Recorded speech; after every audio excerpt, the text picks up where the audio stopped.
That I'm moving out already. We're just about to hit the road. Yep, lightning fast. We'll start hauling our stuff in right after you're off.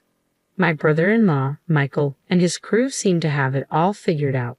As soon as we vacated the family home, they swooped in, making themselves at home like seasoned pros. Did we make the right call letting them take over? When I expressed my doubts to my husband, he just chuckled. Relax, let them enjoy their moment. They'll be knocking on our door soon enough. And true to form, a few months down the line, Michael dialed us up in a frenzy. I couldn't help but chuckle at their misplaced confidence. I'm Mary. Joseph and I crossed paths in college. He was a senior, a year my senior. Back then, that gap felt monumental, and Joseph, with his steadfast demeanor, seemed like the epitome of reliability. As my affection for Joseph blossomed, I mustered the courage to confess my feelings to him. Thankfully, Joseph reciprocated, and we embarked on a journey of love. Even as we navigated post-college life and career beginnings, our bond deepened, becoming indispensable to both of us. It was during our 5th year of working together that Joseph popped the question. Excited as I was, I couldn't shake the nerves about meeting his parents. Joseph, your dad is a successful businessman, right? And your mom comes from a well-off family. Will they approve of someone like me? With a reassuring smile, Joseph replied, You're caring and genuine, qualities they'll admire. Encouraged by his faith in me, I nervously introduced myself to his parents. So, you're Mary? We've been eager to meet you. You're just as charming and capable as Joseph described. Has he been causing you any trouble? Oh, not at all. Joseph has been nothing but wonderful to me. Just as Joseph had predicted, both his father, Daniel, and mother, Linda, greeted me warmly, instantly putting my worries to rest. It feels like you've been part of our family forever, they remarked. If we ever had a daughter, she would have been just like you, they added warmly. I earnestly reciprocated to my in-laws. I also consider Daniel and Linda as my own parents. After our wedding and honeymoon, Joseph and I found ourselves in a scramble to secure a new place as our current condo lease was ending. That's when my father-in-law made us an unexpected proposition. Actually, I'll be embarking on an overseas trip for a few months starting next month. It's a rather relaxed assignment, so I had planned on taking my wife along for some sightseeing. How about you two stay in our house while we're away and take your time finding a new place? Really? That would be incredibly generous. Given our struggles in finding suitable accommodation, it was an offer too good to pass up. If you don't find a place you like, you're welcome to stay here, my mother-in-law mentioned, her tone tinged with reservation. That would be wonderful. Are you sure it's all right? You're comfortable with this, Mary, living under the same roof with your mother-in-law? Linda, I consider you a mother figure, not just my mother-in-law. Joseph's family residence is quite grand, boasting multiple rooms. Though not originally designed for dual households, its ample space, guest quarters, and 2 bathrooms made cohabitation comfortable. While there's only one kitchen, sharing meal duties with my mother-in-law proved more enjoyable than cooking solely for 2. Our rapport with my in-laws made the arrangement seamless. Gratefully accepting their offer, we embarked on this new chapter of our lives in Joseph's family abode. After our move, they threw a housewarming bash, extending invitations to all our relatives. You're the star of the show. Just relax and enjoy, my mother-in-law assured me. Yet I found equal delight in catching up with relatives I rarely had the chance to see. Joseph, you've truly found a gem, our relatives would remark each time my mother-in-law and I exchanged smiles. But then, a realization dawned on me. Joseph's elder brother was conspicuously absent. Joseph, the second son, had an older sibling named Michael, just 2 years his senior. While most of the relatives showed up, Michael and his wife were notably missing. Daniel, where are Michael and his wife today? I inquired of my father-in-law. His expression grew somber as he replied, They're fine, don't worry. Detecting my confusion, my mother-in-law stepped in to provide clarification. Michael used to be a regular at these gatherings, but ever since he married Jessica, he's kept his distance. Joseph had hinted to me before about his mother's partiality towards her eldest son, and it seemed Jessica's presence was not well received by her. On that particular day, Michael and his wife were no-shows. Joseph and I sent a housewarming card to their residence. A few days later, I received an unexpected call from Michael. Is Joseph available? His tone was terse. Oh, Michael, Joseph is at work right now. Can I take a message? You're Joseph's wife, right? Mary? Yes, it's been some time. What can I do for you? So, you're staying in the family home, huh? This is a change of address notice. We've moved to my parents' place. Really? Yeah, Daniel and the others suggested it, so we're graciously taking them up on it. When I heard about your housewarming, I couldn't believe you had the audacity to use my parents' home, but to actually live there. That's quite bold. It was evident that Michael harbored resentment towards our living arrangement at his parents' house. Phone conversations aren't enough.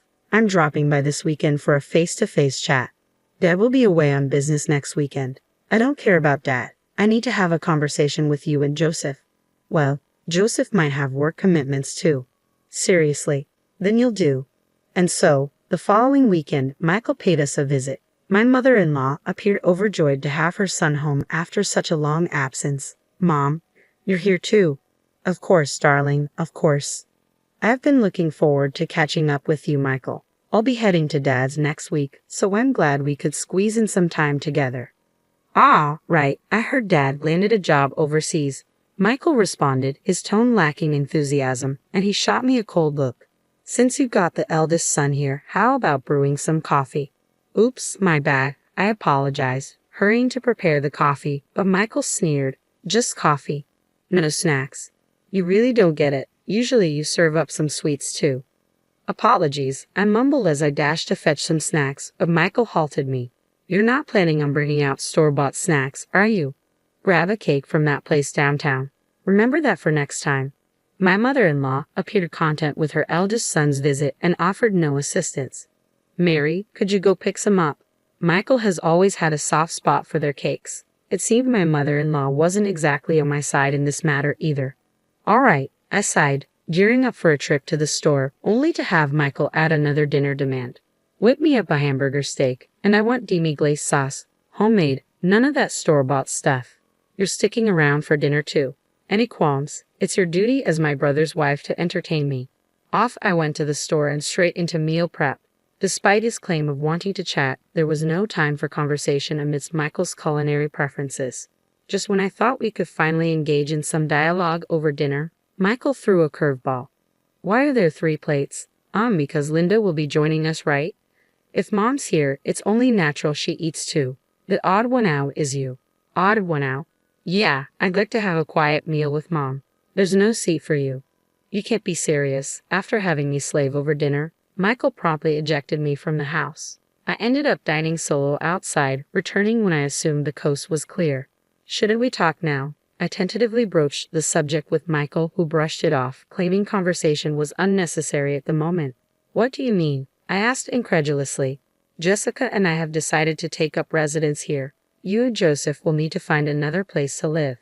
But we've already settled in. Isn't it more reasonable for me as the eldest son to stay? Mother-in-law's expression was remorseful as she addressed me. Mary, I'm sorry, but Michael appears to be finally embracing his role as the eldest son. It would bring me peace of mind if he remained here. Upon hearing his mother's words, Michael smirked triumphantly. See, even Mom agrees with me. So pack up your things and vacate the premises. With that, Michael departed in high spirits. Caught off guard, I found myself alone in the bathroom when Joseph returned home from work. What's the matter, Mary? I recounted Michael's ultimatum to Joseph. Michael said that, I can't believe he would treat you like this. Joseph seethed with anger and promptly informed his father overseas about the situation. Following his conversation with his father, Joseph approached me, saying, I'm sorry you had to endure this. Let's find a new place and establish our own home. Empowered by Joseph's support, I began packing our belongings. Just as we were preparing to depart, Michael phoned. Are you finished moving out? We're about to head out. Yes, we're all set. We'll be bringing our belongings over shortly. With that, we departed, leaving Michael and his family to move in as if they owned the place. Did we make the right decision? Watching Michael and Jessica act freely in the house, I couldn't resist venting to Joseph. Don't stress about it. Let them have their way.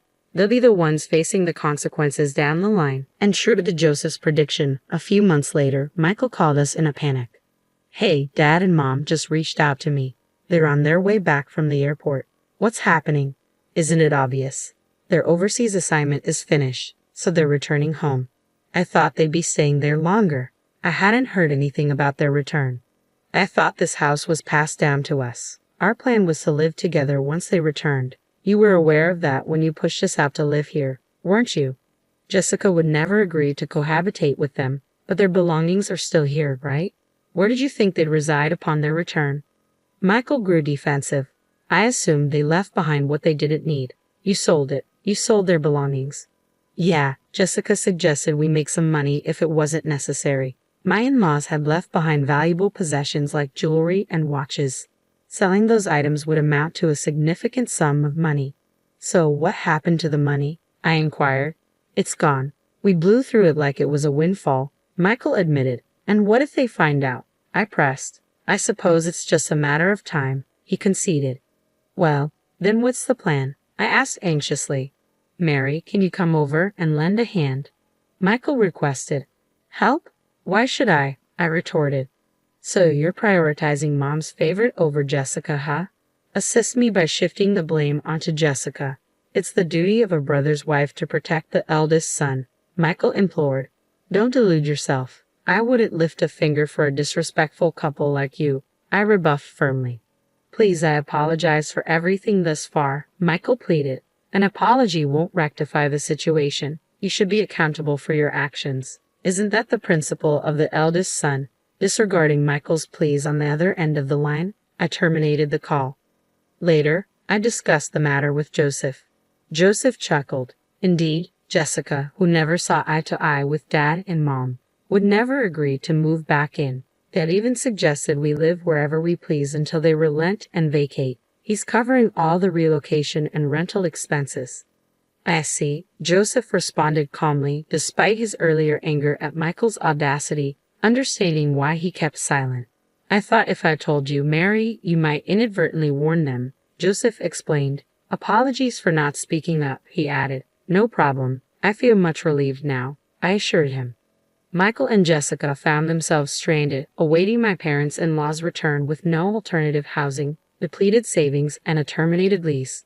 When my parents-in-law arrived back from their trip, they were livid to discover their belongings sold off. I never imagined you could be so irresponsible. There's no point in trying to reform you. Leave at once. Michael protested, but I thought you were coming back. I thought Jessica and I could stay here. Isn't Mama on my side? Even mother-in-law couldn't defend him. Michael had no intention of residing with us. It was foolish of me to hope for a change.